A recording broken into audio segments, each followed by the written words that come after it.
दिल्लीचे मुख्यमंत्री अरविंद केजरीवाल उद्या अयोध्येला जाणार। संपूर्ण परिवारासह घेणार रामलल्लाचं दर्शन। तर पंजाबचे मुख्यमंत्री भगवंत मानही अयोध्येला जाणार।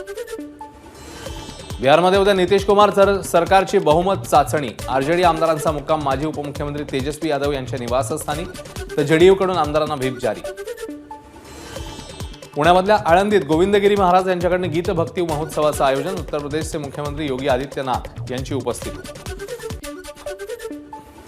लोणावळ्यामध्ये 16 आणि 17 तारखेला काँग्रेसचं राज्यस्तरीय शिबिर। तेलंगणाचे मुख्यमंत्री आणि कर्नाटकचे उपमुख्यमंत्री यांच्यासह अनेक महत्त्वाचे नेते उपस्थित राहणार।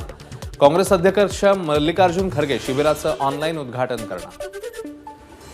गोंदियामध्ये प्रफुल्ल पटेल यांचे वडील मनोहरभाई पटेल यांचा 118वा जयंती सोहळा। राष्ट्रवादी काँग्रेस आणि भाजप यांची जवळीक साधण्याचे प्रयत्न खूप आधीपासून सुरू। प्रफुल्ल पटेलांच्या वक्तव्यामुळे संभ्रम। अमरावतीत जीएसटी विभागाच्या वतीने ज्येष्ठ सामाजिक कार्यकर्ते पद्मश्री शंकरबाबा पापळकर यांचा सत्कार। 123 अनाथ मुलांना शंकरबाबांनी दिली स्वतःची ओळख। मुंबईसह राज्यभरात पुढील 3 दिवसात थंडी गायब होणार। 13 फेब्रुवारीपासून राज्यातला गारवा कमी होऊन हिवाळी हंगामाची सांगता होणार। हवामान खात्याने व्यक्त केला अंदाज। भंडारा जिल्ह्यात अवकाळी पावसासह 300 ग्रॅम वजनाची गारपीट। शेतपिकांचं मोठ्या प्रमाणात नुकसान। टोमॅटो वांगी पिकं गारपिटीमुळे जमीनदोस्त, काही कौलारू घरांनाही फटका। यवतमाळमधील नुकसानग्रस्त भागाची अधिकारी कर्मचाऱ्यांसह आमदार अशोक उईकेंकडून पाहणी। तात्काळ नुकसानीचे पंचनामे करा सूचना। गारपिटीने बाभुळगाव तालुक्यात तूर, चणा, गहू, कापूस पिकांचं मोठं नुकसान।